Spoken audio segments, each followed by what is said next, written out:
Irmãos, quando a gente fala em ressuscitado, a gente lembra logo de Lázaro, né? De Dorcas, da filha de Jairo, os personagens bíblicos que ressuscitaram, os santos. Quando Jesus morreu na cruz, aí a Bíblia diz que vários santos ressuscitaram. A gente não sabe quem são esses santos. Quando a gente chegar no céu a gente vai saber.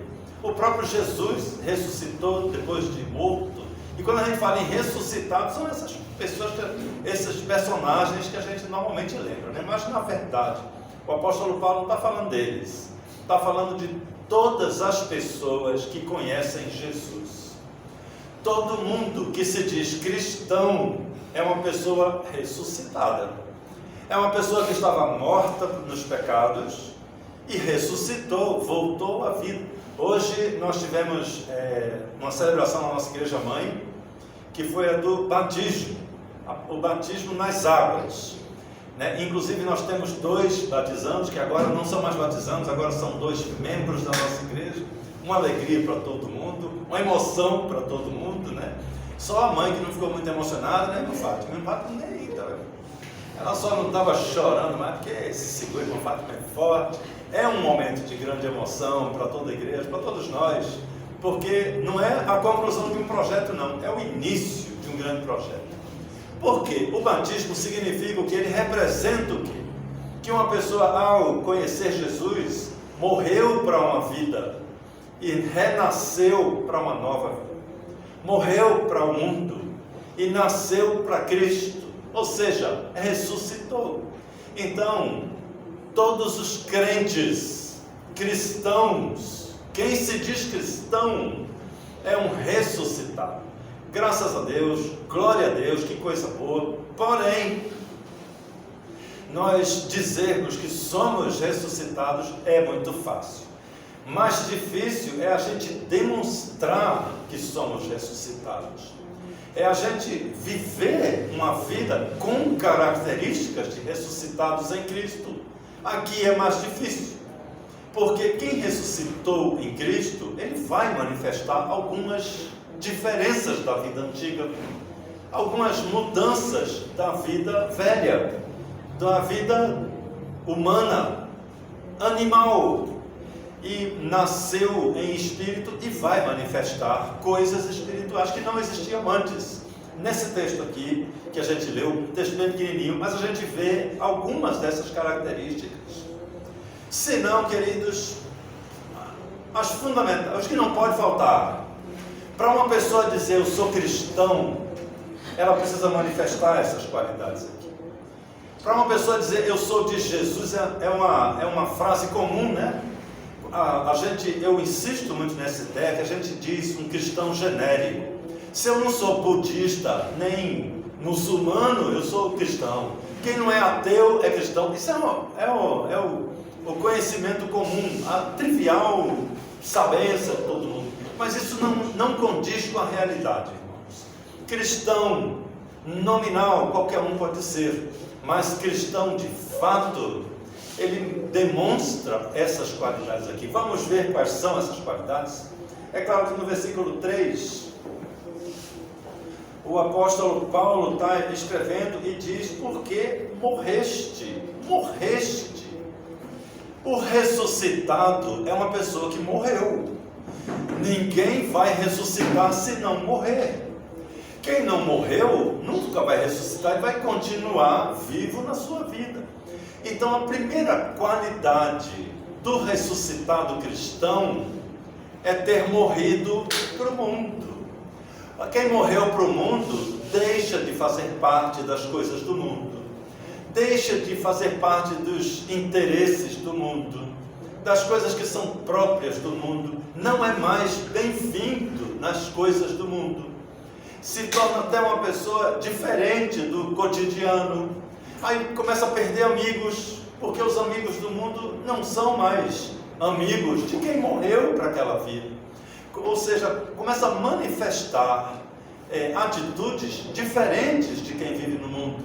Não faz mais parte do mundo, não gosta mais do mundo.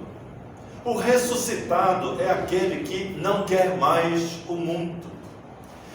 Tem uma ideia, né? Até uma ideia equivocada, eu diria uma ilusão de que o crente, ele não peca mais, crente não é pecador, né? O cara aceitou Jesus, agora ele é santo, não faz mais nada errado. Isso não é verdade, isso não é real. Pecadores todos somos, enquanto estivermos nessa terra. O que muda é que aquele que aceitou a Jesus, que nasceu em Cristo, renasceu em Cristo, não quer mais o pecado, não sente mais prazer com o pecado, não sente mais alegria em participar das coisas do mundo, morreu para o mundo. Quem aceita Jesus deixa de existir para o seu convívio normal do mundo. É por isso que às vezes é tão difícil, a gente não quer. É por isso que tem gente que resiste.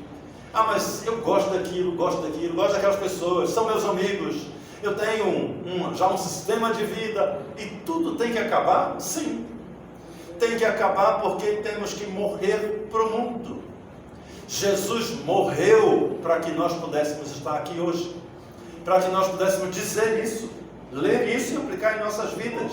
Não foi somente uma decisão, ele teve que pagar com a própria vida e ele ressuscitou depois. Então todo cristão tem que morrer para o mundo. É a primeira qualidade que nós observamos na vida de quem diz eu sou cristão, é que ele se separou do mundo, ele se afasta das coisas do mundo, não quer mais as coisas do mundo.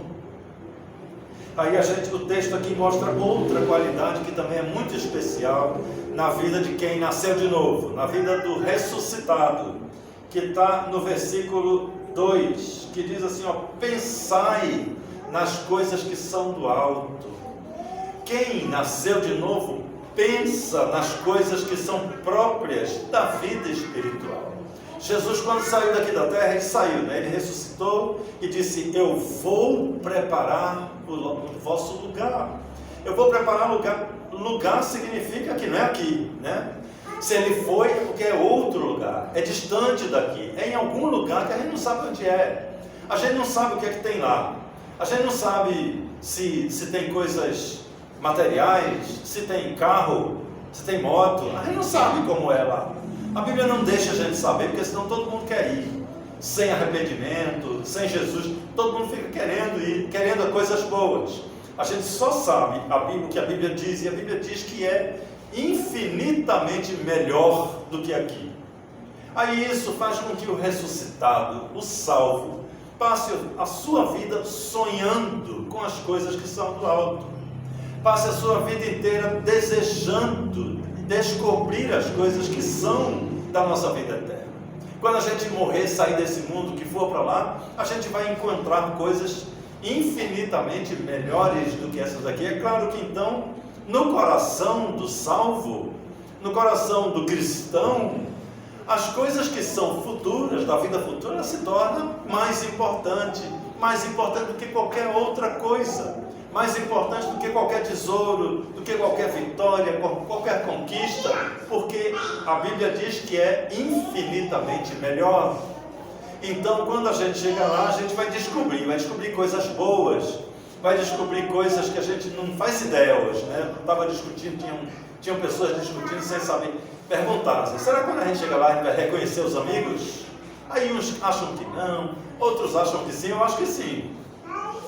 E eu não vejo a hora de chegar lá, tem umas pessoas que eu estou doido para reconhecer, para reencontrar, para abraçar, que eu sei que estão lá, estão salvos. Então, a gente sabe de uma vida futura, a gente sabe que quando a gente chega lá, a gente vai ser mais feliz do que é aqui. E como a gente pode saber isso? A gente não sabe nenhum detalhe a respeito, a Bíblia não diz não dá nenhuma dica do que é que tem lá, a gente não sabe nada do que é, só sabe que é muito bom. Como isso é possível? Pela fé, pela certeza das coisas que se esperam, é pela convicção do que não se vê. É assim, isso é a fé. E a fé só é possível, ela só vai existir no coração de quem morreu para o mundo e ressuscitou. Quem ressuscitou, através do olhar da fé, começa a enxergar que a vida lá fora, a vida além dessa vida aqui, vai ser muito melhor. E naturalmente passa a desejar a próxima vida. passa a sonhar com as coisas que vão acontecer. Os planos do salvo dizem respeito à sua vida eterna. Os nossos projetos de futuro, eles dizem respeito à nossa vida com Jesus.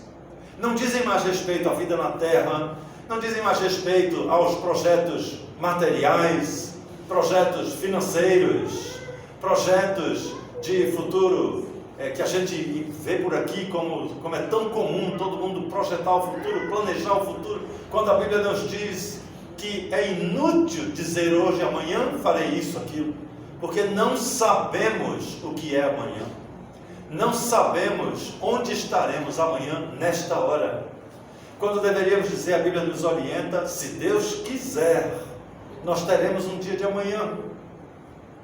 Se Deus permitir, nós teremos o ano que vem, está terminando o ano agora, aí as mentes já se voltam para ano novo, festa, essas coisas, né? Quando não sabemos se vai existir o ano que vem. Nós não sabemos do futuro, mas aquele que morreu para este mundo, que ressuscitou, sabe de um futuro, não consegue enxergá-lo, não tem os detalhes, mas sabe que independentemente do que aconteça, vai conhecer o lugar onde Jesus está agora, o lugar que Jesus foi preparar para os seus salvos, para aqueles que ressuscitaram em Cristo.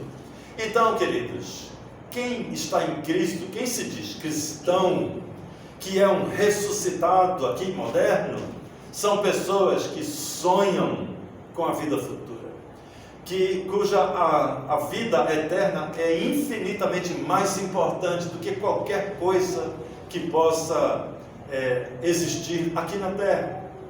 E ainda encontramos um outro comportamento desses ressuscitados, que está aqui no versículo 1, onde ele diz assim: buscai as coisas lá do alto. Buscar significa trabalhar por isso, fazer por onde essas coisas do alto sejam acessíveis a mim. É claro, a gente deseja as coisas do alto, a gente sonha com a vida futura, mas a gente não pode ir para lá, a gente não pode decidir, eu vou amanhã, depois de amanhã vou pegar o trem e vou para a cidade eterna. Não é assim, nós não podemos decidir a hora de ir. Temos que viver aqui, temos que ficar aqui por um tempo que às vezes até é difícil entender. O apóstolo Paulo dizia, eu não sei o que é melhor, se é viver aqui ou é para o céu. Mas temos que viver aqui porque Deus quer que vivamos. E tem um motivo para isso. É porque aqui a gente pode trabalhar pelas coisas que são do alto. Os cristãos são identificados pelo seu trabalho em favor da vida eterna, pelo seu trabalho para as coisas que são futuras. Não são coisas que... O que a gente pode levar daqui para lá? O que é importante? O que você tem importante? O cartão de crédito. Rapaz, cartão de crédito é muito importante. Mas ele vai ficar para trás. Nada que a gente pega, nada palpável, vai fazer parte da nossa bagagem. Tão somente o que nós vamos levar para a nossa vida eterna são os efeitos do nosso testemunho aqui. O que vai acontecer no desdobramento do nosso testemunho aqui na terra é o que nós vamos ver. São as nossas riquezas no futuro. São coisas que a gente nem entende, mas são preciosíssimas para Deus. Então, esse é o trabalho do cristão. É buscar as coisas que são pertinentes ao reino de Deus. Buscar as coisas que dizem respeito à obra de Deus. Então esse é o trabalho do cristão. Então aqui nós encontramos, queridos, 3 qualidades muito interessantes de quem se diz cristão. De quem diz assim, eu faço parte do Ocidente, né? Então eu sou cristão. Mas tem uma outra qualidade aqui também, muito especial, e eu ouso dizer, meus queridos, é a mais rara, escassa entre nós, quase ausente, mesmo no meio cristão. Está no versículo 4, quando o apóstolo Paulo diz assim, quando Cristo se manifestar, quando Jesus voltar. A volta de Jesus, queridos, é uma realidade na vida dos cristãos. E é algo completamente fora da lógica, né? Como é a volta de Jesus? Então, é por isso que eu disse que eu ouso dizer, é algo que é muito difícil ter crentes. É uma realidade cristã que poucas pessoas aceitam. Mas, queridos, a palavra está escrita aqui na Bíblia, quando Jesus voltar, não é se. Jesus vai voltar um dia, inevitavelmente. E todos os cristãos verdadeiros vão se encontrar com Ele. Vai ser um dia de glória e de alegria para os cristãos, para esses que já ressuscitaram. Aí tem muita gente que tem medo desse dia, dia do juízo, o dia final, é uma coisa assustadora, né? Mas não para o cristão. Para o cristão é uma esperança. A saber, esperança é o que se espera. Esperança não é o que pode acontecer, não. É o que a gente espera que vai acontecer. Porque o texto diz que Jesus vai voltar. Isso é um fato no futuro. Não é uma perspectiva, uma possibilidade. É uma realidade. E somente aquele que nasceu de novo, que ressuscitou em Cristo, sabe, Jesus vai voltar. E vive ansioso pela volta de Jesus. Aí a gente vê, a gente não deve andar assim ansioso, né? Uma vez eu falei que eu ficava ansioso pela volta de Jesus, e me repreenderam. Crente ansioso? Estou ansioso para que Jesus volte. Eu queria que ele voltasse hoje. Eu queria que não desse o tempo do culto acabar. Seria melhor. Seria melhor para todos os cristãos que já ressuscitaram.